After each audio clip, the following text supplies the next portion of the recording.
Bonjour à toutes et à tous, c'est Romain Daubry de la salle des marchés de Bourse Direct pour notre brief et analyse graphique hebdomadaire. Nous sommes le lundi 2 septembre, les marchés américains sont fériés, il est 14h38 et on va quand même regarder les éléments majeurs à surveiller pour cette semaine. Merci à toutes et à tous pour vos likes, vos retweets, vos partages de vidéos, vos commentaires positifs. Pensez à bien sûr partager ce contenu, c'est évidemment important pour le suivi et le bon référencement de ce contenu, et puis à vous abonner à la chaîne Bourse Direct YouTube, vous êtes encore de plus en plus nombreux systématiquement, et puis à nos comptes Twitter respectifs où on essaye de mettre des éléments de suivi de marché. Pour ce début de semaine, Wall Street est donc fermé pour la journée du travail, donc des marchés qui n'ont pas beaucoup de momentum. On en profite après un petit trou d'heure à l'ouverture pour rebondir un petit peu. Tout ça reste assez mitigé. On va voir que le calendrier de cette semaine est intéressant puisqu'on va avoir des indices des directeurs d'achat, les PMI manufacturiers aux États-Unis demain. Mercredi, ce sera les PMI en Europe, enfin en France, qui seront publiés. Et puis surtout, c'est une semaine de chiffres d'emploi américains. On aura le rapport Jolts mercredi, le rapport ADP jeudi, et puis le fameux NFP, Non-Farm Payrolls, qui sera publié vendredi. C'est le gros chiffre de la semaine, bien entendu, d'autant plus que, comme on le répète régulièrement en ce moment, maintenant, la partie inflation semble canaliser et inquiète moins les opérateurs. En revanche, c'est l'activité qui est au centre de l'attention. On se rappelle que au début du mois d'août, les chiffres mensuels pour le mois de juillet avaient été en ralentissement. Et ça avait inquiété les opérateurs, se disant que la Fed était peut-être en retard dans sa séquence de baisse de taux, et ça avait secoué un peu les marchés, qui s'en sont bien remis depuis, et puis on va le voir, des dichotomies entre les marchés américains et européens. On aura aussi, je regardais, des PMI dans les services, toujours des directeurs d'achat, mais dans les services cette fois-ci aux États-Unis, jeudi après-midi à surveiller. Voilà pour le calendrier de cette semaine. Du côté des marchés dérivés, on a vraiment des choses assez divergentes. On a de l'intérêt dans le sens acheteur sur les marchés américains, mais il faut dire qu'il n'est pas énorme, mais il est en soutien quand même si ça reste assez modeste à mon sens. Sur les marchés européens, en revanche, on a toujours ce problème d'intérêt. Depuis le début du mois d'août et les 4575 points sur l'Eurostoxx, on avait 2 621 000 contrats futurs ouverts. Vendredi soir, on est à 4 957 points sur l'Eurostoxx et il y a 2 387 000 contrats futurs ouverts. Alors, on a vraiment un intérêt qui est toujours en berne et une divergence de ce côté-là qui est quand même gênante. Comme je le disais, ça n'est pas un signe de retournement de tendance en soi. L'intérêt peut arriver ensuite, mais on a quand même ces éléments qui indiquent qu'on a rebondi avec des volumes très faibles et nettement inférieurs à ceux des volumes de la baisse, en Europe, j'entends, et puis une divergence d'intérêt qui est toujours à prendre en compte. Et on l'a vu sur le comportement du marché vendredi, on est allé chercher pile notre cible graphique à 7712 et demi sur le futur CAC 40, ça a touché au demi-point près, et depuis, repli quand même assez marqué d'une centaine de points, donc ça veut dire qu'il n'y a pas beaucoup de soutien, et puis cette séance de la dernière séance du mois d'août, sur les indices américains, s'est terminé sur des points hauts et avec du volume. Sur les indices européens, c'est pas la même chose, on a eu un vrai contre-pied, des bougies de retournement en séance, et puis des volumes qui ont été 2 fois plus forts en cette fin de semaine. Donc on a des configurations qui ne sont pas idéales. Le CAC 40 est vraiment en peine par rapport aux autres indices, et on va aller regarder un petit peu en détail quelques valeurs exemples pour voir où se situent les enjeux, et ce qui fait que déjà notre vague de Wolf, puisqu'on me le demande souvent sur le réseau, elle est toujours valable. Oui, je vais vous montrer les niveaux d'invalidation, vous les remontrer parce que je les montre régulièrement, et puis donc le risque d'une baisse complémentaire marquée sur l'indice CAC 40 est toujours à prendre en compte, même si on a eu du mieux, mais on voit que ce rebond n'a pas la construction suffisante pour, à mon sens, pousser plus loin dans l'immédiat. Alors on va voir dans le courant de la semaine si l'intérêt se recrée, mais on avait eu un peu d'intérêt ouvert dans la hausse de jeudi dernier sur les futurs européens, environ 2,5% sur le CAC 40 et l'Eurostoxx, dans un mouvement de hausse. Ça faisait longtemps qu'on n'avait pas eu 2,5% d'intérêt dans le sens de la tendance. C'est dire, eh bien dès le lendemain, on a rebaissé, on a perdu de l'intérêt, 1% de baisse d'intérêt sur les deux indices à peu près, donc tout de suite un peu de prise de bénéfice dans une séquence plus spéculative manifestement qu'autre chose. On est vraiment sur des points charnières. Alors je sais que l'Eurostoxx a débordé des points importants, sur le CAC 40 on en est loin encore, on patine et on est vraiment dans une zone dans laquelle on n'arrive pas à vraiment s'extraire ou à trouver du momentum, donc prudence. Parmi les commentaires que je voulais vous faire sur le marché, mais non, c'est l'essentiel pour cette semaine, vraiment les chiffres de l'emploi qui vont être déterminants, et encore une fois cette fragilité qu'on va surveiller sur les indices américains. On va aller voir tout de suite Notre S&P 500 en hebdomadaire, graphique journalier, et donc accélération haussière, ce gros gap qui reste toujours ouvert du 15 août. Et puis on s'attaque à la résistance à 5638, résistance majeure, en clôture, avec un peu de volume, des volumes supérieurs à ceux des jours précédents. On n'a pas une accélération haussière très forte de le niveau pour l'instant, il va falloir s'en extraire. Mais je rappelle que bien la cible légitime du mouvement, c'est qu'on a dupliqué, je vais me mettre en hebdomadaire, ce sera plus lisible. On avait ce range 4957, 5346, en le réintégrant en entend par le haut. La cible légitime, c'est 5733. Je résume en journalier. Donc on a encore du potentiel haussier pour aller chercher au moins cette cible-là, avec des extensions 5873. Pour l'instant, pas d'invalidation. On va voir quand même si ça se confirme en ce début du mois de septembre. Alors on parle beaucoup de la statistique du mois de septembre. C'est effectivement le mois faible de l'année. Et récemment, en plus, il a été un mauvais mois pour l'indice parisien. Donc dans les années qui précèdent. Reste qu'on ne peut pas en faire une règle, bien entendu. C'est juste une saisonnalité qui se reproduit. Alors, évidemment, les investisseurs l'observent et on est obligé d'en tenir compte dans le raisonnement, mais ce n'est pas une martingale, évidemment, en soi. Ceci dit, on arrive dans ce mois qui va être un peu compliqué. Il va falloir trouver du momentum. On a les chiffres de l'emploi qui pourrait être le dernier obstacle d'une grande course de haies qu'on avait évoqué ensemble, avec, pour commencer, Jackson Hole, qu'on a réussi à passer avec succès, Nvidia, puis les chiffres d'inflation qui étaient moins importants. Mais là, on a vraiment une semaine test avant la réunion des banquiers centraux et donc une deuxième baisse de taux en Europe, une première baisse de taux éventuelle au 18 ou 19 septembre aux États-Unis.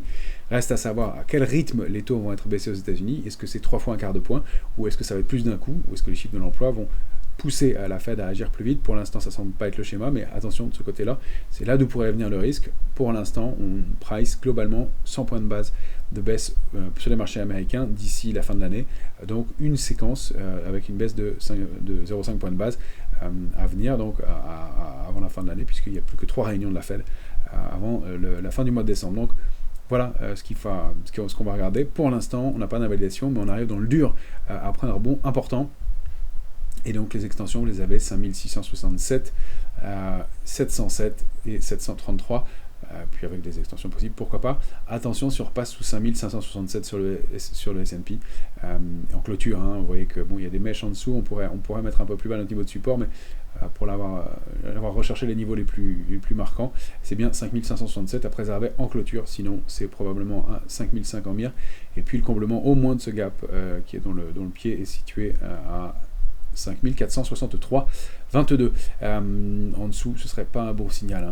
On retournerait dans le bas du range, probablement 5346. On invaliderait la dynamique haussière et le rebond. Et le fait de tester ce gap de rupture serait un très mauvais signal. Et puis cet island reversal. Donc attention de ce côté-là. Mais pour l'instant, ça reste haussier, non invalidé. Et avec du soutien relatif, mais du soutien sur les volumes et sur les marchés dérivés. Sur le Nasdaq, oui, ça jouait un peu au yo-yo sur le Nasdaq, des faux signaux au cours de la journée de jeudi, contre-pied haussier, et puis finalement contre-pied baissier, finalement contre-pied haussier, voilà, ça se cherche un peu sur le Nasdaq, on voit que ça oscille autour des GAFAM. Il y a vraiment un changement de comportement qui est à noter de ce côté-là, c'est que si les GAFAM ont profité du rebond, ce n'est pas uniforme, on a Nvidia largement en tête avec 43% de rebond, si on regarde Microsoft, ou Apple, Meta, ça a été un peu plus important, il me semble, mais on n'a pas des rebonds qui sont gigantesques et qui sont moins importants que les rebonds formés de 14% sur le Nasdaq. Donc on a de la participation, c'est bon signe, et d'autres titres qui participent à ce mouvement. Maintenant, on va aller regarder un peu quelques valeurs sur les indices américains. Vous allez voir que j'ai pris quelques extrêmes pour voir que, eh bien, en effet, ce ne sont pas les valeurs les plus fortes récemment, enfin des derniers mois qui ont plus payé récemment.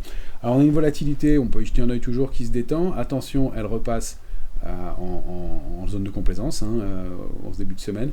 On est sous les 15,40, on n'est plus en optimisme et on a rompu ce petit trend haussier de volatilité, donc ça se détend, et ça se détend aussi sur les indices. Donc attention à une hausse où on a très vite oublié quand même l'épisode ultra volatile avec ce pic hyper important du 5 août. Historiquement, l'histoire veut que quand on a des pics de volatilité comme ça ne se calme pas toujours très vite et qu'il peut y avoir de nouveaux pics en tout cas peut-être pas aussi importants, mais dans les séquences qui viennent, donc attention quand même toujours. Sur les valeurs, mais évidemment on va la regarder. Voilà quelques techs américaines. Nvidia, on en avait parlé ensemble. Bon, c'est d'une propreté technique parfaite, gap de rupture, accélération haussière, haut du canal haussier, pardon. On bute, on n'arrive plus à y aller. Et on est calé entre 123,75 et 130 au moment des publications. Rupture de 130, on va chercher le premier objectif parfaitement, c'est 117,55. On est calé donc au-dessus de ce support. Ce serait pas mal de le préserver. Encore une fois, on peut aller retester ce gap de rupture et donc le niveau de 111,50 sans remettre en cause la tendance. En dessous, ça devient un peu plus gênant parce que justement, ce qu'on avait rompu précédemment ne le serait plus. Je vais supprimer une ligne qui nous sert à rien. Voilà, 106,30. Ça veut dire qu'on ne maintient pas ce gap de rupture. Ça veut dire que le rebond qui a été entamé est remis en cause. Donc sous 111,50, pas terrible pour Nvidia. Mais rien de dramatique. Si on regarde les GAFAM et leur comportement récent, vous voyez, Alphabet, dans le rebond, elle n'est pas allée très très loin. Si on prend le point bas du rebond du 6 août, et la clôture, elle prend 5,60%. On est d'ailleurs en train de travailler la borne haute du canal haussier. On a été sorti, on revient dessus. C'est pour ça que j'ai conservé l'oblique. Toujours intéressant de conserver certaines bonnes obliques. Voilà, attention, sous 157,75. On pourrait valider des structures de retournement. Rebaisser, je ne suis pas sûr que ce soit le sens, mais une latéralisation, pourquoi pas. Et en tout cas, on n'arrive pas à s'extraire de ces niveaux-là, contrairement à l'indice dans son ensemble.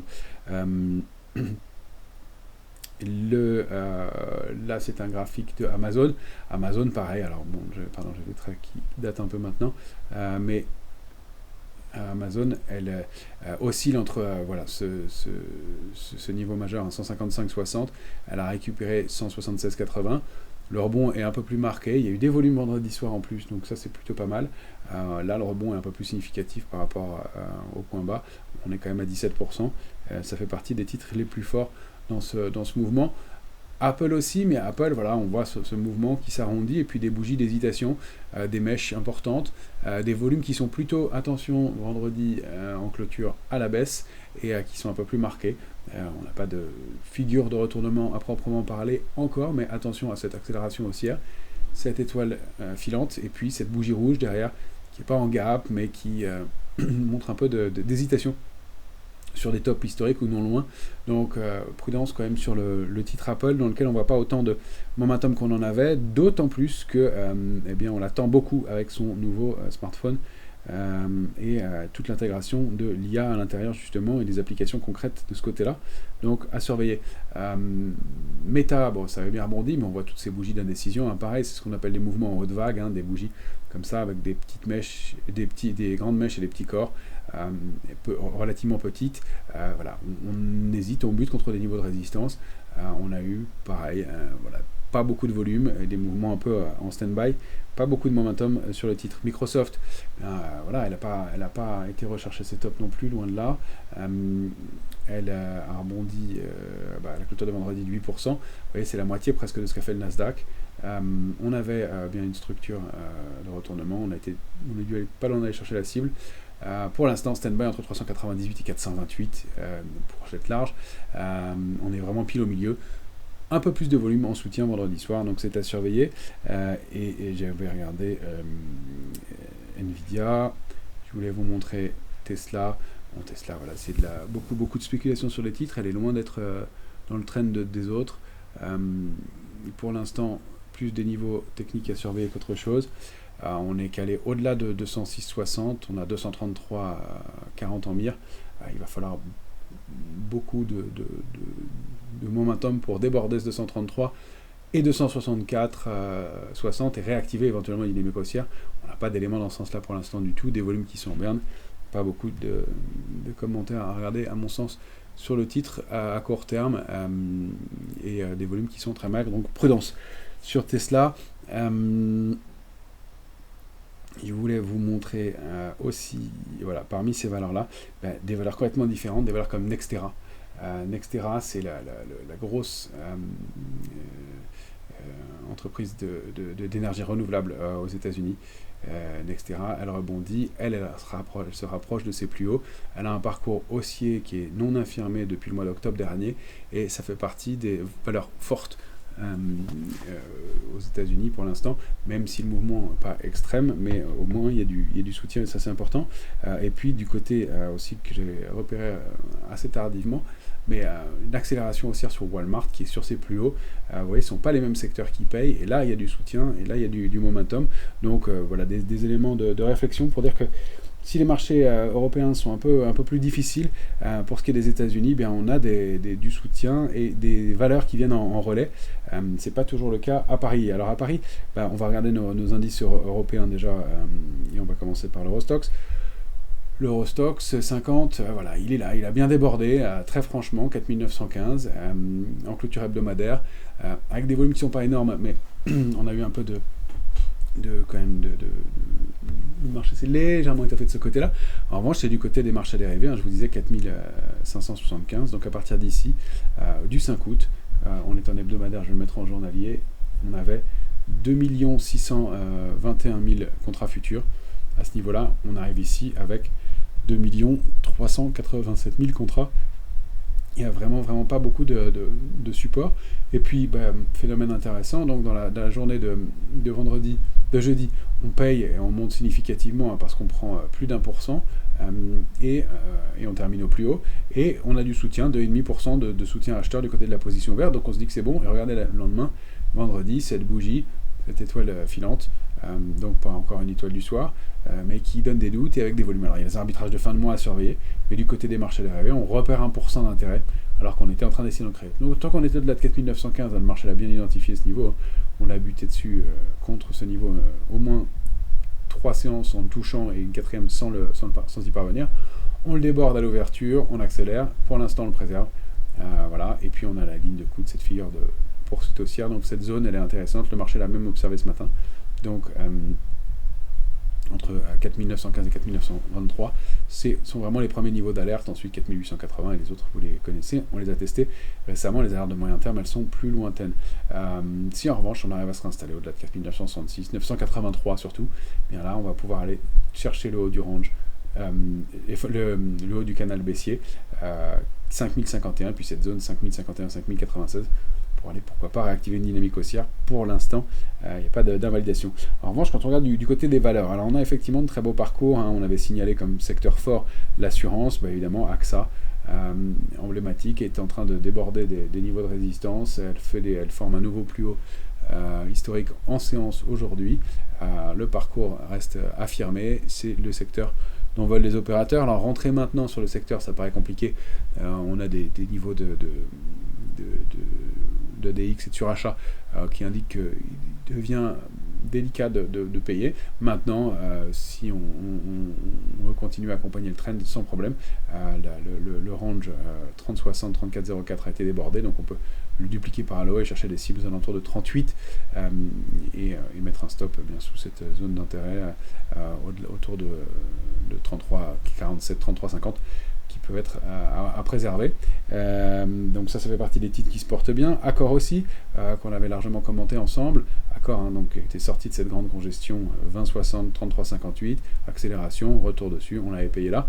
Pour l'instant, ça fait une petite pause autour de ce niveau de 37,96, mais ça reste haussier. Ça fait partie des titres effectivement qui sont toujours entourés, qui ont un parcours haussier et du potentiel. On a Danone aussi qui touche des niveaux qu'elle n'avait pas vu depuis 2019.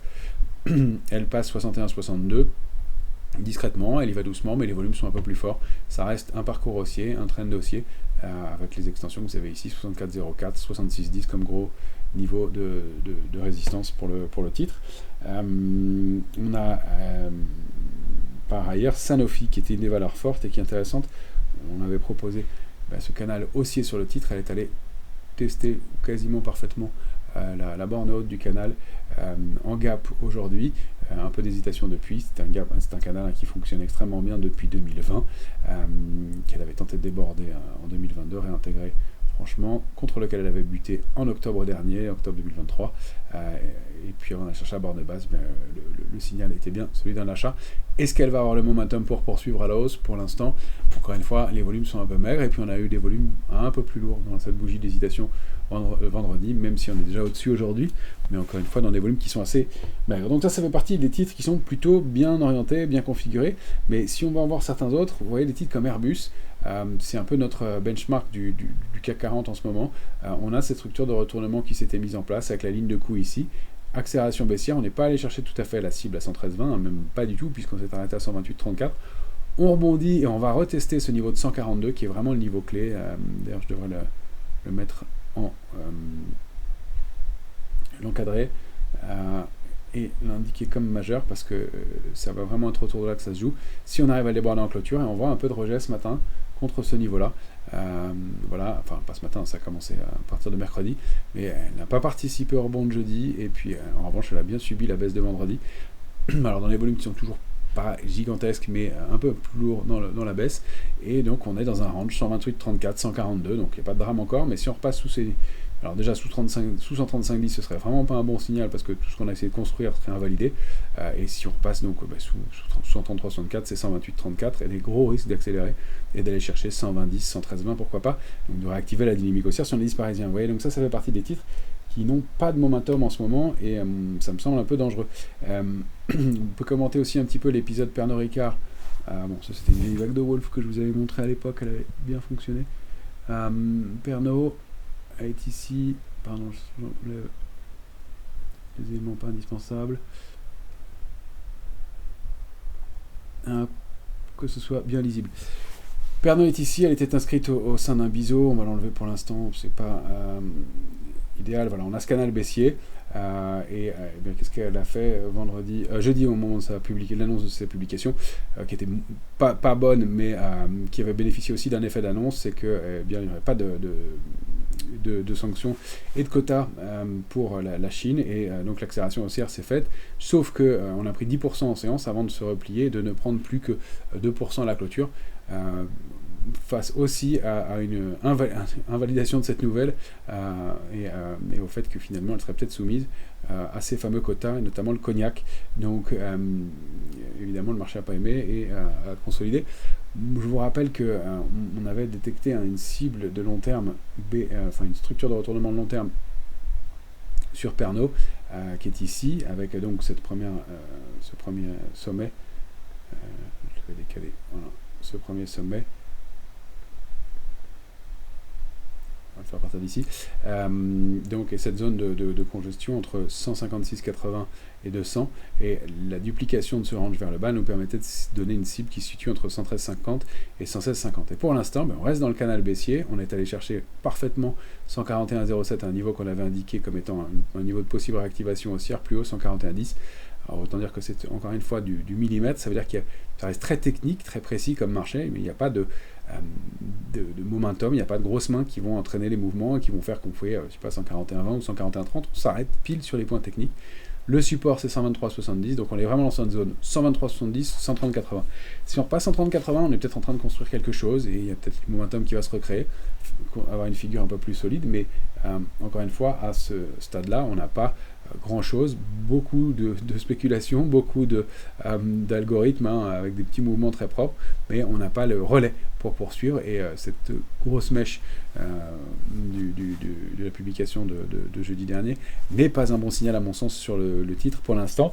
C'est pas un mauvais signe, mais voilà, on ne poursuit pas en clôture le mouvement, et on l'a un peu invalidé. Si on regarde les titres comme LVMH aussi, ça avait rebondi, mais je vous disais, ça reste fragile, il va falloir reconstruire. On n'a pas de grosse figure de retournement, mais c'est la même chose. LVMH est au sein d'un canal baissier, elle est sortie par le bas, elle l'a réintégré, elle touche la borne haute, il y a des bougies de rejet, elle en sort en séance le vendredi, et puis invalidation le vendredi soir, et là on ouvre en gap baissier en dessous, dans cette zone-là. Donc pareil, il n'y a pas de momentum, pas des gros volumes, des volumes plus importants dans les mouvements de baisse. On n'est pas encore sorti d'une zone importante. Alors, pour un investisseur de long terme, c'est-à-dire que à 670, c'est peut-être un bon niveau d'intervention, pourquoi pas, mais on n'a pas, en tout cas, sur la valeur, réactivé une dynamique haussière significative. Donc prudence encore dans cette séquence-là. Je vous avais parlé de Stellantis. Stellantis, on a décidé d'en sortir ce matin parce que autant on avait observé des niveaux importants de long terme, hein, c'est toute cette zone d'accumulation qui avait fonctionné de février 2023 à juin 2023, avant d'accélérer à la hausse et de faire son pic haussier. Bien, les éléments autour du titre et les problèmes aux États-Unis font qu'elle a été effectivement plombée et que si 13,87 a été un niveau d'entrée, on n'arrive pas à déborder 15,14 et donc on a pour moi cette possible épaule tête épaule, certes un peu tordue avec une épaule droite pas géniale, mais en tout cas dont la ligne de coup a été bien identifiée, dans l'accélération baissière, sous laquelle l'accélération baissière s'est bien produite, et puis une petite pause qui ne peut être que pour l'instant qu'un rebond du chat mort, comme on a pu l'avoir sur d'autres indices. Je vais vous montrer bien sûr le CAC 40. La construction du rebond sur l'indice CAC 40 cash, elle n'est pas excellente si on regarde en hebdomadaire. On va se mettre en journalier, j'ai pas laissé trop de points. Voilà, donc on a débordé, on a la ligne de tendance baissière, on a activé, on a passé 7477. On est toujours sous cette grande oblique qui permet de valider la vague de Wolf. Alors pourquoi elle serait encore valable après un rebond de 10%? C'est pas une structure qui s'est construite en 15 jours. Hein. Ça date de janvier 2022, la vague 1 de hausse, vague 2 en octobre 2022, vague 3 en avril 2023, vague 4 en octobre dernier. Donc c'est une très grosse structure. Il faut vraiment s'attaquer à ces niveaux-là. Alors moi j'ai dit 7008, 7792, même 7009 devrait être vraiment franchement débordé pour invalider cette vague de Wolf. Alors évidemment ça fait des gros écarts, c'est important, mais ça donne une feuille de route si vous voulez qui laisse à penser qu'il y a encore un risque sur l'indice parisien et que d'ailleurs on doit être pas loin de tester ces niveaux-là. Ça peut être une première brèche. Et puis effectivement, les indices européens, le DAX a formé un plus haut historique. La semaine dernière, l'Eurostock se réintègre à des niveaux importants.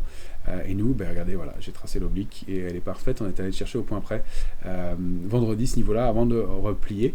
Pour l'instant, un peu de yo-yo spéculatif, mais dans un volume maigre, 643 millions d'euros échangés à l'instant.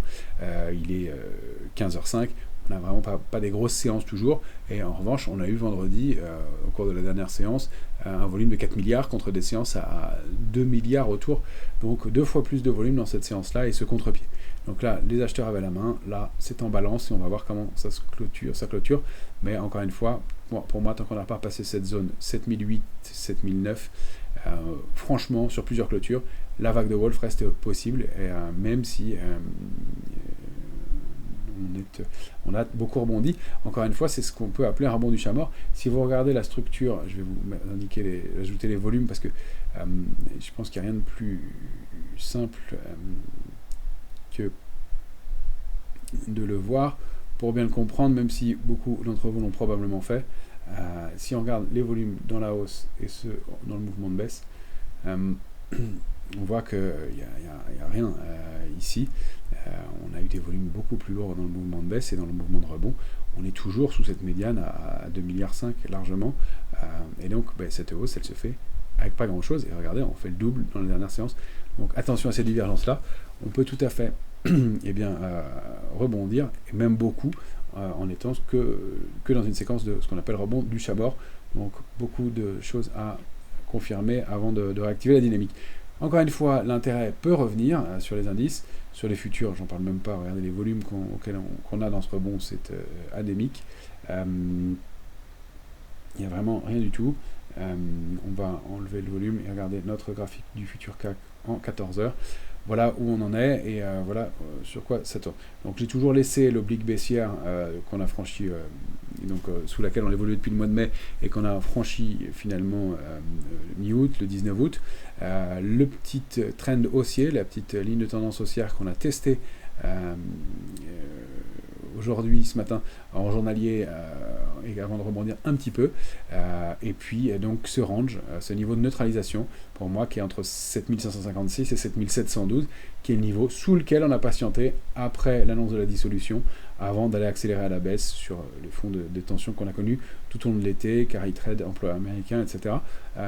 Et donc, pour l'instant, bien ce rebond, il est en balance avec une alerte intraday qu'on a fixée à 7610, c'est vraiment le niveau pivot. Tant qu'on va évoluer au-dessus, c'est un peu mieux. Si on repasse en dessous en clôture, probablement 7556 au moins.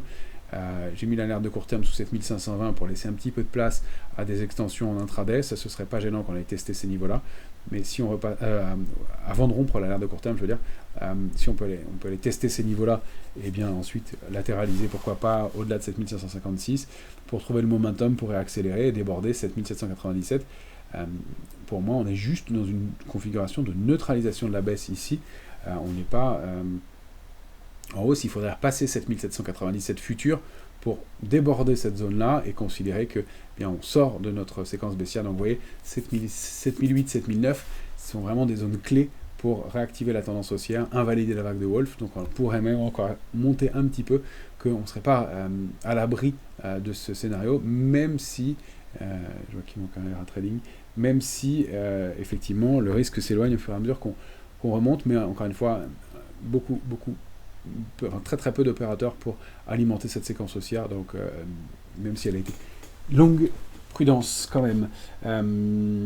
Parmi les valeurs et les secteurs que je voulais vous montrer, on a toujours notre possible vague de Wolf sur Edenred, pareil, pas beaucoup de momentum pour la valider pour l'instant, même pas du tout, je vois que ça consolide pas mal. On repasse en dessous, alors c'était cette séquence là, vague baissière 1, rebond 2, 3 ici, 4 là, et puis la 5e qui se ferait ici, et on voit qu'on n'arrive pas vraiment à redéborder en clôture cette oblique, et on n'arrive pas à passer 38-10, c'est vraiment le niveau à franchir.